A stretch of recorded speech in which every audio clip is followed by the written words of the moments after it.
Les épreuves orales du brevet d'études du premier cycle qui ont débuté ce mardi sur toute l'étendue du territoire national se sont déroulées dans le calme et la sérénité. Les épreuves orales prennent fin vendredi et elles seront suivies des épreuves écrites du 10 au 12 juin 2014. 309 000 candidats affrontent le BEPC cette année. Il a ouvert aujourd'hui la 13e réunion annuelle de l'Institut francophone de la régulation financière. Daniel Cablan-Duncan a appelé les régulateurs des marchés financiers à une réforme globale du secteur pour développer le marché financier interne et sous-régional. La 33e Assemblée générale annuelle de Shelter Afrique, couplée du symposium sur les logements en Afrique, s'est ouverte ce mardi à Abidjan. Une rencontre qui réunit les hautes autorités publiques et les décideurs financiers du secteur du bâtiment en vue de réfléchir sur les technologies et méthodes alternatives de construction. L'actualité, c'est aussi en Syrie où plus de 15 millions d'électeurs étaient aux urnes aujourd'hui. Une présidentielle gagnée d'avance pour Bachar el-Assad. Voilà pour le sommaire. Bonsoir et merci si vous nous rejoignez sur RTI 1.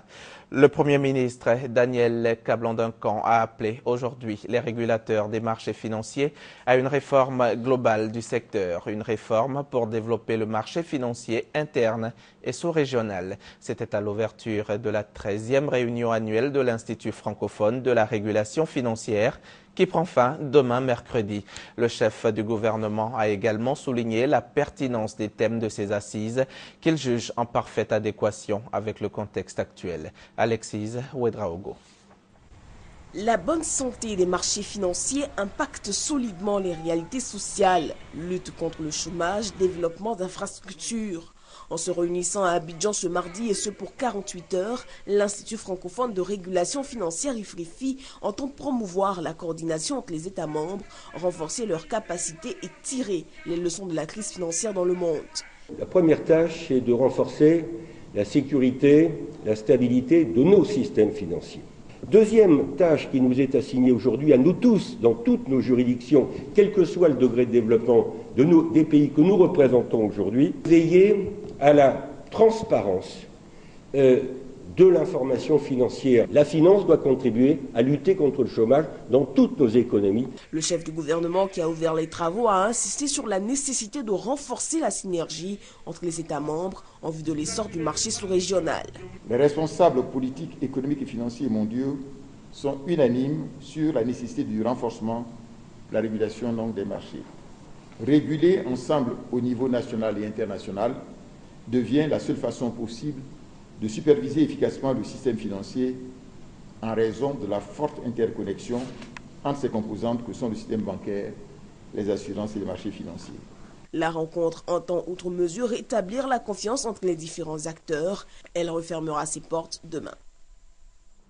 Ouverture également ce mardi du forum 3e pont pour l'emploi sur le site de construction du pont Henri-Konan Bédier dans la commune de Cocody. Une plateforme d'échange entre les responsables d'une quarantaine d'entreprises et des ouvriers travaillant à la réalisation de l'ouvrage. L'idée est de permettre à ces ouvriers d'intégrer d'autres entreprises ici en Côte d'Ivoire dans quelques mois, c'est-à-dire à la fin de leur contrat. Je vous rappelle que le 3e pont est prévu pour être livré en décembre prochain. Reportage Francis Boifou.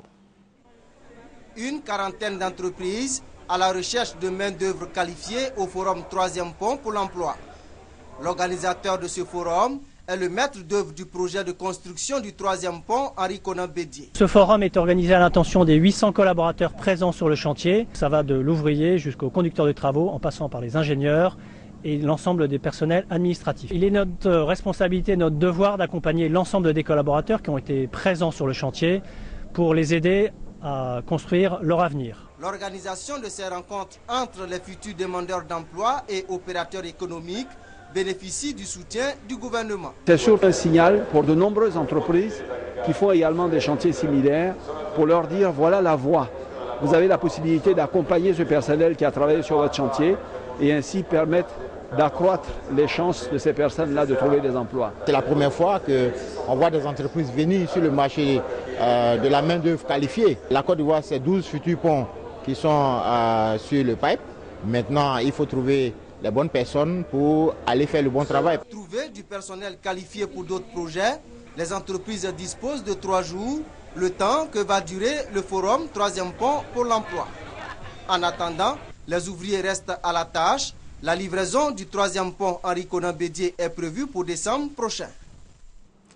Les petites et moyennes entreprises, pourquoi faire? C'est le thème d'une conférence de presse que vient d'animer l'organisation des PME de Côte d'Ivoire. Une occasion pour Jérémy Kouadio de revenir sur l'importance des PME dans la création des emplois. Pour lui, ces entreprises contribuent à réduire la pauvreté dans le pays. Le secteur des petites et moyennes entreprises en Côte d'Ivoire représente 98% des entreprises nationales et contribue à hauteur de 38% au produit intérieur brut. Les PME demeurent à l'origine de la création de plus de la moitié des emplois directs. Selon le conférencier Jérémy Kouadio, les PME contribuent ainsi fortement à la réalisation de l'économie de la Côte d'Ivoire. Nous disons une PME pour une cohésion sociale. Une PME pour l'insertion sociale, une PME pour lutter contre la pauvreté. L'émergence et la pérennisation des PME sont donc nécessaires à la constitution d'un tissu économique cohérent. Aujourd'hui, un Ivoirien sur deux, selon le rapport du PNUD, vit en dessous du seuil de la pauvreté. Mais ces projets communautaires qui intéressent la population, qui ont permis de relever le niveau de vie, cela a permis aussi de façon pratique de lutter contre la pauvreté. Les petites et moyennes entreprises créent des emplois. Elles ont également un potentiel de création de valeur ajoutée dans la stratégie de développement. Les petites et moyennes entreprises sont donc au centre de la croissance économique de tout pays. Reportage signé Patrice Kouakou et Serge Coléa. La Côte d'Ivoire serait-elle devenue l'Eldorado?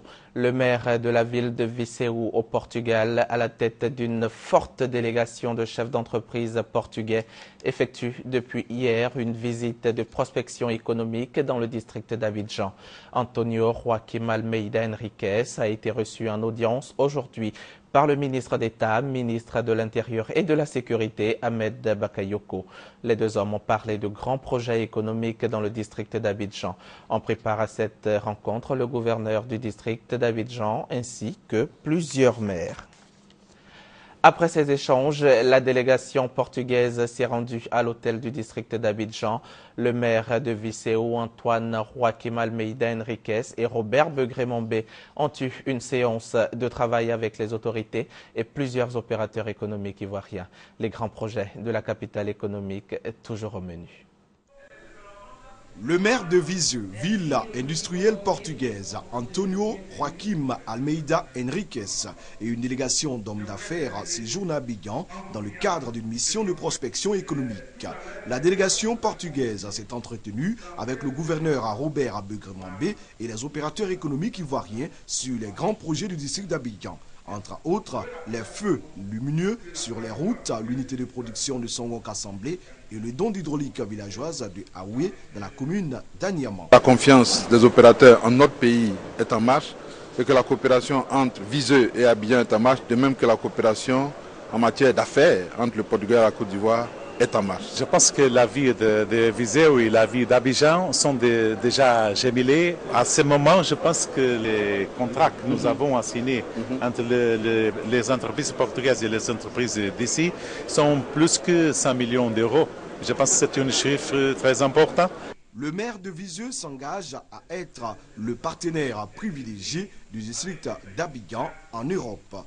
Et pour cela, le gouverneur Begré-Mombé et le maire Antonio Joaquim Henriquez entendent faire en sorte que la Côte d'Ivoire et le Portugal aient des relations d'affaires prometteuses.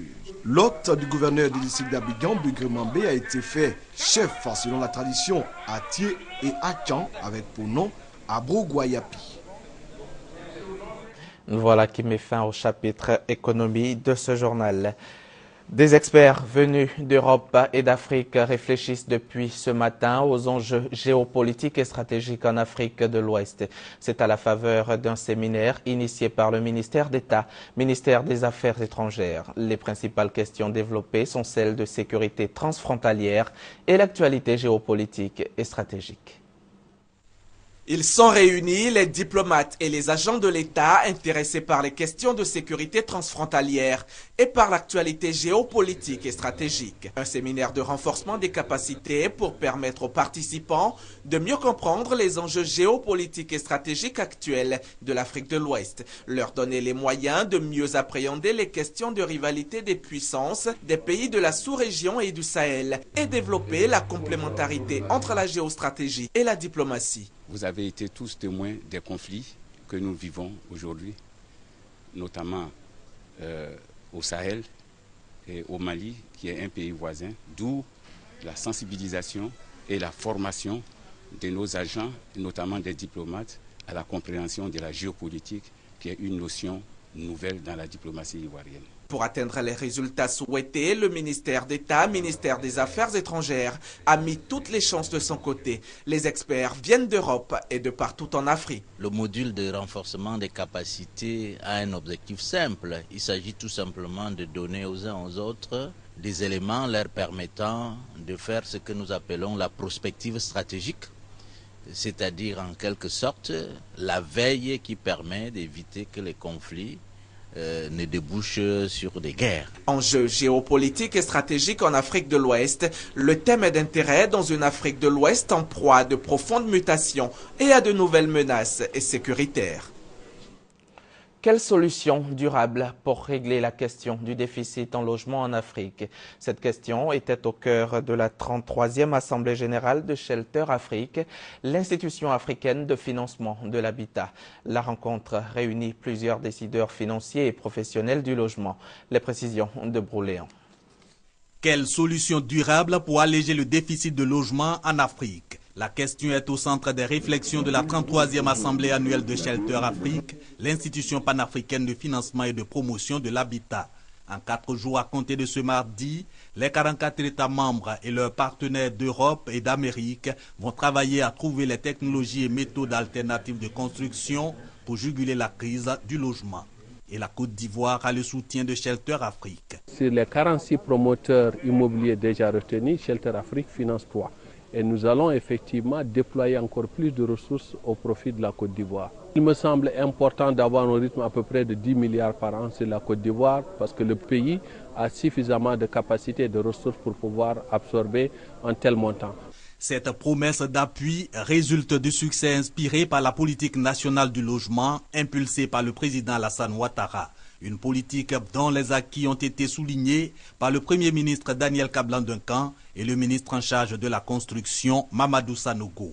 Arrêté de concession définitive pour encourager la construction individuelle, le programme des logements sociaux et ses 3 fonds de garantie, 71 chantiers, 15 milliards de francs CFA déjà mobilisés par l'État pour la réalisation des voiries et réseaux divers. Ces dispositions nous ont permis à ce jour d'agréer 46 promoteurs qui totalisent aujourd'hui dans le compte séquestre plus de 16 milliards de nos francs. Les réformes entreprises visent, entre autres, à sécuriser et simplifier les procédures de délivrance des actes administratifs liés au foncier urbain et à faciliter l'acquisition de la pleine propriété. Ainsi, la mise en œuvre du nouveau code foncier qui sécurise l'accès à la propriété foncière tant en milieu urbain qu'en milieu rural va contribuer au développement du marché hypothécaire.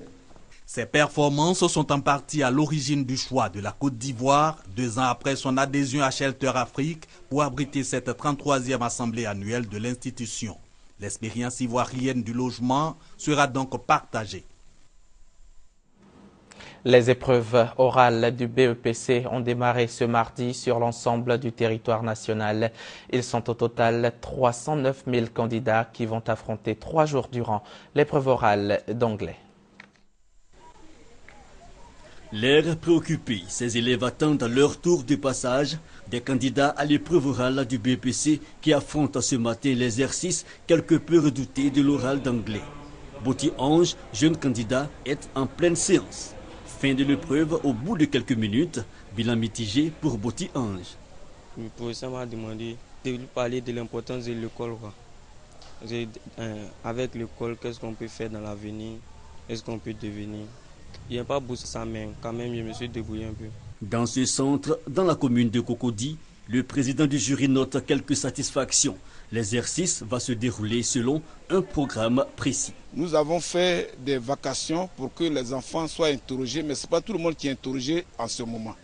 Il y en a qui seront interrogés l'après-midi, demain matin, demain après-midi, et les retardataires viendront après.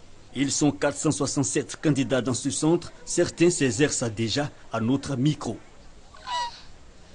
My ambition, je ne peux pas. Plus de 300 000 candidats prennent part à ces épreuves orales du brevet d'études du premier cycle. Des épreuves qui prendront fin le vendredi prochain. Reportage signé Franck Quadio. Vous allez le voir en images. Ce matin, la ministre de l'Éducation nationale et de l'enseignement technique a visité plusieurs centres d'examen dans le district d'Abidjan. Un moyen pour Kandia Camara de vérifier le bon déroulement des épreuves et surtout s'assurer que les élèves et les enseignants respectent le calendrier du déroulement des épreuves. Le directeur de l'ENS, l'école normale supérieure, était lui face à la presse ce mardi pour faire le point des candidatures pour le concours d'entrée dans l'établissement qu'il dirige. Le professeur Sidi Bevali a indiqué que pour les visites médicales, plus de 10 000 candidats se sont déjà mobilisés et quant aux compositions écrites, elles sont prévues pour se tenir dans 3 mois. C'est ce que nous dit Herman Niamia. Interrompu il y a 4 ans, le concours d'entrée à l'école normale supérieure ENS reprend ses droits. Depuis le 22 mai, date d'ouverture du concours, des milliers de postulants se sont déjà mobilisés. Sur les 25 748 étudiants qui frappent aux portes de l'ENS, 10 027 ont déjà passé la visite médicale. Face à la presse, le directeur de l'ENS, le professeur Sidi Bevali, a tenu à faire des précisions sur l'interruption du concours. Pourquoi il n'y a plus de concours ? Ce n'est pas qu'il n'y avait pas de besoin, mais c'est parce qu'il y avait eu des bénévoles recrutés, 3000 au départ, qui ont été propulsés sur le terrain. Pour ce concours d'entrée à l'ENS, 3896 postes sont à pourvoir selon les besoins du ministère de l'Éducation nationale. Le professeur Sidi Bevali met un point d'honneur sur la visite médicale qu'il considère comme le préalable au processus. La visite médicale s'impose au préalable. Pourquoi? Parce que nous ne travaillons pas comme le technicien sur des matériaux inanimés. Nous travaillons sur des hommes. Et il importe que des hommes sains, capables de transmettre facilement le savoir aux jeunes gens, aux enfants qui viennent à l'école, soient eux-mêmes d'abord sains. Désormais autonome grâce à l'implication du ministre de l'Enseignement supérieur et de la Recherche scientifique, l'école normale supérieure entend renouer avec l'excellence. Le professeur Sidi Bevali rappelle donc aux candidats que les places à l'ENS ne sont pas à vendre. Elle s'acquiert, indique-t-il, par l'effort intellectuel soutenu. Il les invite donc à faire preuve de vigilance. Quant à la date des compositions, le professeur Vali souligne qu'elle sera communiquée ultérieurement. Cet après-midi, 5 personnalités proches de l'ancien régime sont rentrées en possession de leur résidence. La restitution de ces maisons a donné lieu à une cérémonie officielle organisée par le gouvernement. Cérémonie qui a eu lieu à la résidence de Marcel Gossio, l'ancien directeur général du port autonome d'Abidjan. C'était en présence de Paul Kofi, le ministre en charge de la Défense. Abou Sanogo y était également pour RTI 1, son reportage. L'ancien directeur général du port autonome d'Abidjan, Marcel Gossio, le colonel à la retraite Tano Atta, le ministre Amara Touré, représenté par son fils, Aka Eti, représentant Daniel Boni-Clavry, et Dame Touré, Neba Estelle, retrouvent leur résidence après 3 ans. Ils reçoivent ici des mains du ministre chargé de la Défense, Paul Kofi, les clés de leur domicile. La restitution a eu lieu au domicile de Marcel Gossio. Je viens de recevoir les clés, bon, c'est une joie. Je suis content de recevoir les clés. Vraiment, je suis très content d'avoir reçu les clés de cette maison après 3 ans. Ce n'était pas évident. Je remercie le président de la République et puis tous ses collaborateurs. Selon Paul Kofi, le programme de libération des sites publics ou privés touche tout le monde. Il y a quelques semaines, c'était les bateaux du ministre Mel Théodore. Aujourd'hui, ce sont des résidences, notamment la résidence de certaines personnalités. Nous sommes heureux de libérer la maison où nous nous trouvons symboliquement pour l'ensemble celle de M. Marcel Gossio, ancien directeur général du port autonome d'Abidjan, rentré d'exil il y a quelques mois. Évidemment, beaucoup ne croyaient pas en cela. Et lorsqu'il est arrivé, il a pris patience et nous lui avons donné toutes les assurances. Aujourd'hui, le constat a fait que cela est tout à fait possible. Il n'est pas le seul et il ne sera pas le dernier. À ce jour, sur 644 sites déclarés occupés, 249 ont été libérés. 157 sont en cours de libération. Reste 238 selon le comité pour la libération des sites publics ou privés dirigé par le colonel-major Aka Ewusu. 89 millions de francs CFA, c'est le montant investi par le Conseil Café Cacao en infrastructures socio-économiques de base à Akati dans le département d'Abengourou et Pléhoud dans la région d'Agnibi-Lécro. Des investissements qui s'inscrivent dans le cadre du FIMR, le Fonds d'investissement dans le milieu rural. Noël Niagno pour les détails. À Kati, dans la sous-préfecture de Bilasokro, département à Bangourou, Pléhoud, sous-préfecture de Akobouassoué, département à Yimelekro. Deux villages, un dénominateur commun, ils sont frontaliers du Ghana voisin. Leur population produit du cacao, la mamelle de l'économie ivoirienne. Pour améliorer leurs conditions de vie et de travail, les populations de ces deux localités ont bénéficié d'un investissement à hauteur de 89 millions de francs CFA dans le cadre des projets réalisés à travers le Fonds d'investissement en milieu rural FIMR. Il s'agit de 3 salles de classe de l'école primaire publique de Pléhoud, un logement de maître, 2 autres logements, un destiné au chef de terre, l'autre au chef de village. Toujours à Pléhoud, le conseil du Café Cacao a construit la grande église du village, la grande mosquée et doté le village de 3 lampadaires pour l'éclairage public. À Akati, l'école primaire publique du village a bénéficié de 6 classes et un logement pour le directeur de l'école, un logement pour le chef de village, le bureau de poste des douanes, le centre de convivialité ont été construits. Tout comme à Pléhoud, Akati s'est vu doté de 3 lampadaires pour l'éclairage public. La remise de ces équipements a mobilisé les populations de ces différentes localités, les responsables du conseil du Café Cacao et les autorités administratives. À cette occasion, Touré Massangué et Pourziditse, directeur du conseil du Café Cacao, a invité les producteurs à plus de vigilance et freiner ainsi la fuite du cacao qui fait perdre des devises à la Côte d'Ivoire. La page santé de cette édition à présent. Le cancer et la prostate et les cancers de la prostate et les fistules sont 2 pathologies au centre des discussions lors du congrès de la Société d'urologie de Côte d'Ivoire. Ce congrès est une rencontre entre experts nationaux et experts de la sous-région pour susciter auprès des pouvoirs publics un renforcement du plateau technique concernant ces maladies. On retrouve Abou Sanogo. Favoriser les échanges scientifiques sur les pratiques des acteurs du système de santé national et international. Encourager les pouvoirs publics à renforcer les plateaux techniques pour la prise en charge des patients du cancer de la prostate et les fistules sont les centres d'intérêt de la rencontre organisée par la Société d'urologie de Côte d'Ivoire à la faculté ivoirienne de médecine. Pour le professeur Djek Kofi, président de cette société savante, ces 2 pathologies doivent faire l'objet d'un plus grand intérêt. Le cancer de prostate, il représente environ 62% de la mortalité des sujets de plus de 50 ans. Ça veut dire que c'est quand même un souci majeur de santé publique. Mais les objectifs majeurs que nous visons par ce congrès, c'est de sensibiliser les pouvoirs publics et également nos concitoyens et nos confrères aussi pour que on se fasse dépister, notamment pour le cancer de prostate, parce que c'est un cancer qui va réduire l'espérance de vie et qui atteint des sujets de plus en plus jeunes. La Société d'urologie invite à cet effet les acteurs du système de la santé publique à un congrès dénommé Ivoire Uro 2014 qui se tiendra le mois prochain autour du thème cancer de la prostate et les fistules urogénitales. Des tables rondes, des conférences, des expositions des laboratoires pharmaceutiques meubleront ce congrès sur l'urologie en Côte d'Ivoire. Hors de chez nous, la RDC et le Congo voisin semblent déterminés à faire retomber la tension entre les 2 pays suite à l'expulsion par Brazzaville de milliers de ressortissants RD congolais. Les ministres de l'Intérieur et de la Défense ainsi que les responsables de l'immigration et de la surveillance des frontières des 2 pays se sont retrouvés hier lundi à Kinshasa afin de trouver un terrain d'entente.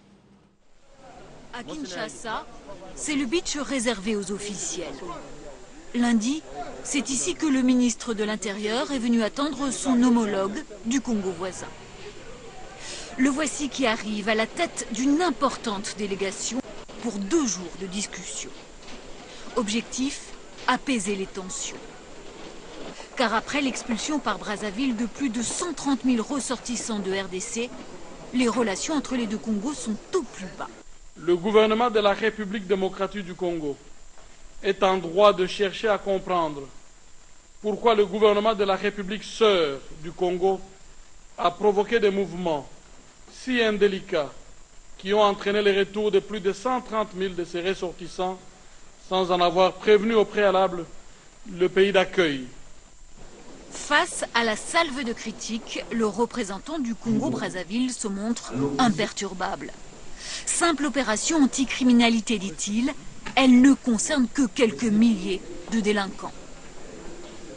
Environ 2000 apparaissent sur notre fichier, le reste, près de 128 000, est pour nous constitué des retours volontaires, nous précisons bien des retours volontaires, parce que se sentant concernés par le manque de documents. Devant les journalistes qui le pressent, le ministre refuse de reconnaître tout dérapage. Il n'y a pas eu d'exaction. Des exactions? Mais si vous en avez la preuve. Moi j'en ai vu, j'ai vu des gens blessés. Où ça? Des gens blessés où? Oui. Au stade qui venait d'être expulsé. Au stade où? Ici à Kinshasa. Voilà, c'est pas à Brazzaville que vous avez vu. Des points de vue diamétralement opposés donc. Malgré tout, les deux Congos devraient tomber d'accord sur un point, la mise en place d'une commission d'évaluation et d'enquête, sans stopper pour autant les expulsions. Le régime syrien a organisé aujourd'hui une présidentielle gagnée d'avance pour Bachar el-Assad. Le scrutin, dénoncé par ses adversaires comme une farce, va, selon les experts, prolonger la guerre qui ravage le pays depuis 3 ans. Jamais résultat d'élection n'aura autant été connu d'avance, mais le régime de Bachar el-Assad a tenu à mettre en scène jusqu'au bout ce qu'il appelle des noces démocratiques syriennes.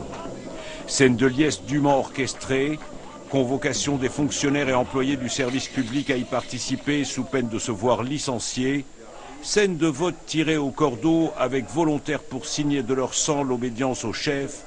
Rien n'a manqué pour faire de cette journée celle de la victoire totale. Parce que ce chef est un chef symbole qui mérite qu'on vote pour lui avec notre sang. Il va nous ramener à une situation sécurisée et stable. Cette élection est une victoire au même titre que les victoires de l'armée. Elle vient compléter les victoires militaires. Un message que la télévision d'État a été chargée de diffuser localement, mais aussi et surtout à l'attention de l'opinion internationale. Le peuple a triomphé de tout. Il a résisté à toutes les nations du monde et gagné. Alors c'est bien une journée particulière aujourd'hui. Les gens sont venus très tôt pour ça. Une victoire présidentielle, c'est très important. En revanche, pour ceux vivant en zone sous contrôle rebelle, cette élection n'est qu'une farce destinée à faire passer les gens pour des imbéciles. Ces élections sont une manière d'échapper à la réalité, de détourner les yeux du monde des massacres commis par Bachar el-Assad. C'est une fuite sans plus. Je dirais même qu'il combat des moulins à vent parce qu'il sortira perdant de cette guerre avec nous. Assuré de la victoire avant même le vote, Bachar el-Assad a participé avec sa femme Asma à ce scrutin contesté. Une imposture pour Washington et Paris, l'expression démocratique de la volonté du peuple pour Moscou et Téhéran. Voilà pour l'essentiel de l'actualité. Merci de votre confiance. À demain.